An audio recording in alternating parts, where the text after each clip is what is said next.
শীতের সকালে এইভাবে একবার যদি কেউ মিশ্র সবজি ভর্তা খায় তাহলে মাছ মাংসের স্বাদকেও ভুলে যাবে।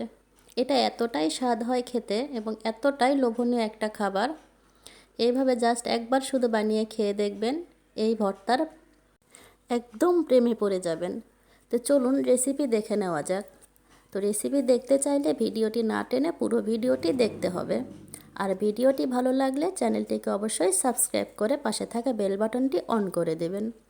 প্রথমেই আমি চুলায় একটি ফ্রাই প্যান বসিয়ে দিয়েছি, তার মধ্যে আমি দিয়ে দিয়েছি কিছু পরিমাণে পানি। পানি দেওয়ার পর এর মধ্যে দিয়ে দিলাম কেটে রাখা কিছু ফুলকপি। এরপর দিয়ে দিলাম কিছু সিম আর দিয়ে দিলাম কিছু আলু।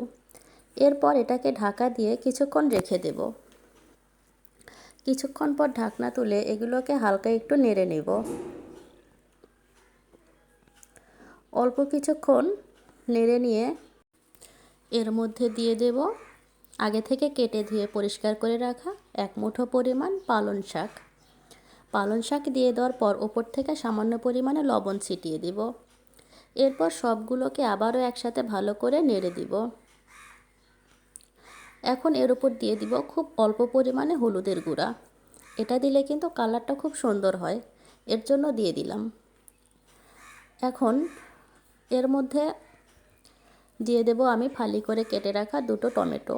এরপর আবারও ঢাকা দিয়ে দেব যাতে টমেটোটা হালকা সিদ্ধ হয়ে আসে। এই পর্যায়ে সবজিগুলোর সাথে টমেটোকে ভালো করে একসাথে নাড়িয়ে মিশিয়ে দিব। এখন এর মধ্যে দিয়ে দেব কুচি করে কেটে রাখা কিছু ধনিয়া পাতা। ধনিয়া পাতা দেওয়ার পর আবারও কিছুক্ষণ নেড়ে দিব।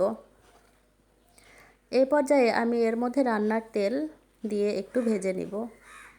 এটা হালকা একটু ভাজলে খেতে বেশি মজা হয়। তো অল্প কিছুক্ষণ এইভাবে নেড়ে ভেজে নিয়ে এখন এক পাশে একটু জায়গা বের করে নিয়ে এখন এর মধ্যে দিয়ে দিতে হবে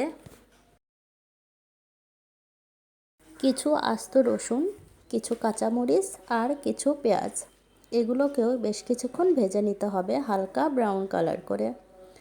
এখন কিছুক্ষণ এগুলো ব্রাউন কালার করে ভেজে নেওয়ার পর সবজিগুলোর সঙ্গে একসঙ্গে খুব ভালো করে মিশিয়ে দিতে হবে। এইভাবে 2-3 মিনিট ভাজার পর সবগুলো একসঙ্গে একটা সার্ভিং প্লেটে তুলে নিতে হবে।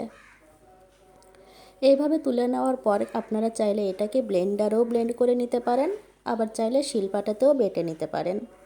তো আমি ফিরে এসেছি এগুলো শিলপাটায় বেটে নেওয়ার পর। এখন এর মধ্যে দিয়ে দিলাম আমি স্বাদ অনুযায়ী লবণ আর দিয়ে দিলাম কিছুটা সরিষার তেল। এরপর আমি এটাকে হাতে মাখিয়ে খুব সুন্দর করে একটা ভর্তা বানিয়ে নিব। এই ভর্তাটি শীতকালের সকালবেলা গরম গরম ভাতের সাথে খেতে জাস্ট অ্যামেজিং। এটা এত বেশি টেস্টি হয়, একবার বানিয়ে এইভাবে খেয়ে দেখবেন, এর স্বাদ কখনোই ভুলতে পারবেন না এবং এটি একবার বানিয়ে খেলে বারবার খেতে মন চাইবে।